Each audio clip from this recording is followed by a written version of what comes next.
je suis tombée sur un texte d'Alexis Onestas. Tu vois Alexis Onestas, non?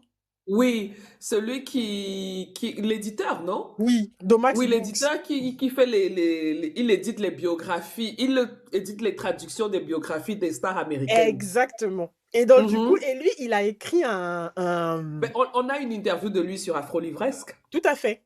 Voilà, c'était pour Mhm. que tu le remettes, du coup. Donc, Mhm. il a écrit un texte sur Substack et il a pas, le titre, c'est Le vrai problème de l'édition indépendante.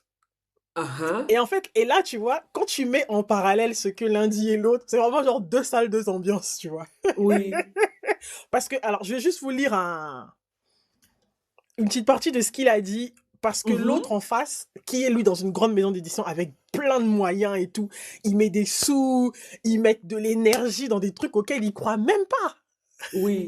tu vois. Bah, Et parce que c'est pas lui le patron. pour l'autre maison d'édition, Oui, c'est pas lui le patron. En général, quand tu vas voir ces maisons d'édition, ce sont les Big Five ou les tout Big à fait, Four. tout à C'est-à-dire fait. qu'Hachette, Bertelsmann et Penguin Random House. Ces big maisons d'édition-là, c'est elles qui ont ce sont des gros groupes. Mhm. Tu vois, Hachette là à toutes les maisons d'édition que nous connaissons là.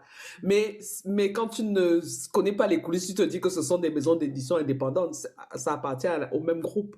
Tout à Donc fait. lui, il est patron d'une maison Oui, d'édition, d'un groupe. Il d'un est groupe. employé. Il Mhm. peut rien. Il n'y peut rien. Et donc, du coup, bah, du coup, donc lui, donc tu avais donc l'éditeur dans le podcast là, Mhm, bah, c'est pas lui qui parlait, mais la dame, elle lisait ce qu'il avait dit. mhm. Et tu as Alexis Onestad qui parle de l'édition indépendante, le vrai problème et tout. Et donc il dit, on parle souvent des livres comme s'ils existaient uniquement à travers leur contenu. On parle d'auteurs, de textes, de qualité d'écriture, de couverture, parfois même de stratégie éditoriale. Tout cela compte évidemment. Je tiens à dire que je lis ça rapidement pour avoir ton avis, parce que j'ai trouvé son texte assez, Quoi? non mais intéressant. J'ai trouvé ça Ok. intéressant, tu vois. Uh-huh.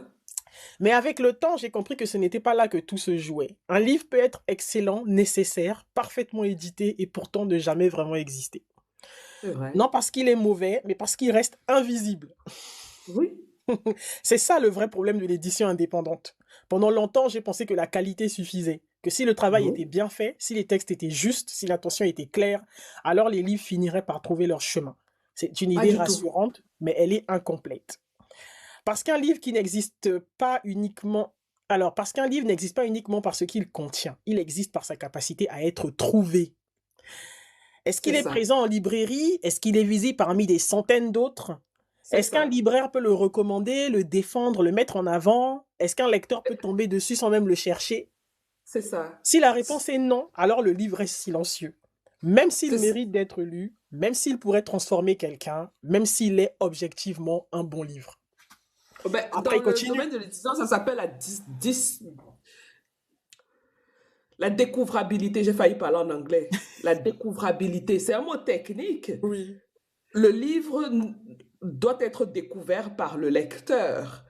Et pour qu'il soit découvert, c'est pas le fait d'être bon qui fait qu'on le découvre nécessairement. Oui, il y a des exceptions, parce qu'un livre est bon et puis le bouche à oreille fait le job. Mais quand on voit le nombre de livres produits par an, Mm, ce sont des milliers et des milliers et des milliers et des milliers et des milliers de livres. tout à fait. Comment donc faire pour que son livre se démarque de tous ces milliers de livres-là? Le lecteur, lui, lui n'a pas lu ton livre, donc il ne sait pas si ton livre est bon ou il n'est pas bon.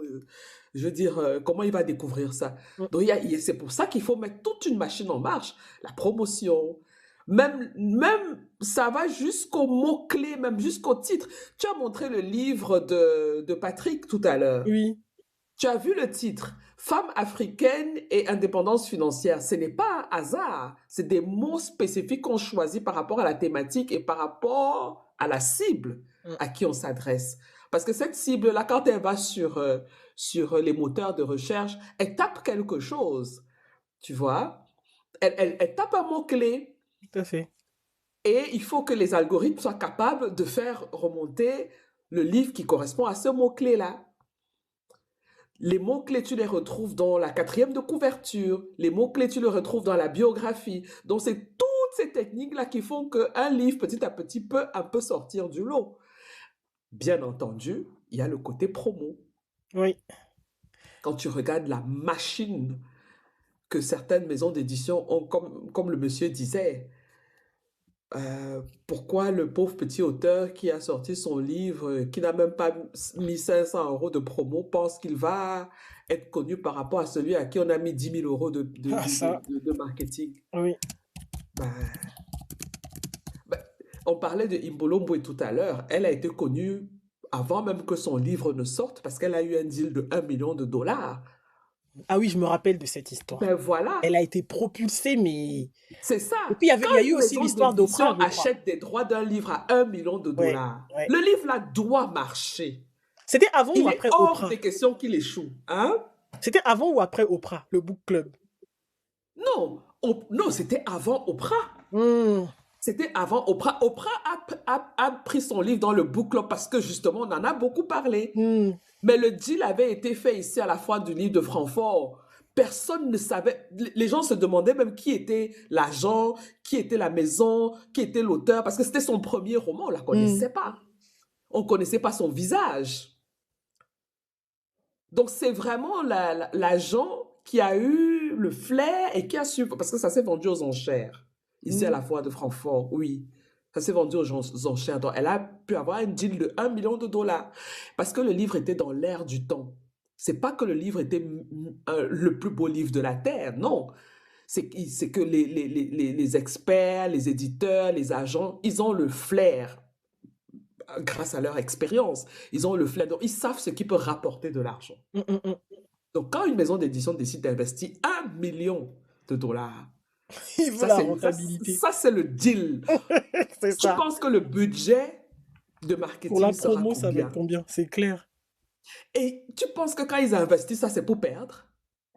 Et Certainement. donc, toi, petit auteur, tu viens là et tu peux même peut-être être en auto-édition. Tu n'as même pas mis 50 euros de budget dans ton livre pour faire la promo. Tu te dis, mon livre est bon, les gens vont acheter. Mais non. Mais non. Donc, je comprends très bien ce que Alexis Honnête-Salah, il dit, c'est la vérité. Hein. Un livre, une fois qu'on l'a écrit, il est certes un objet d'art, il est certes un objet culturel, mais il est aussi un produit qu'il faut vendre. Avec tout ce que ça sous-entend comme stratégie de vente, de marketing et tout ça.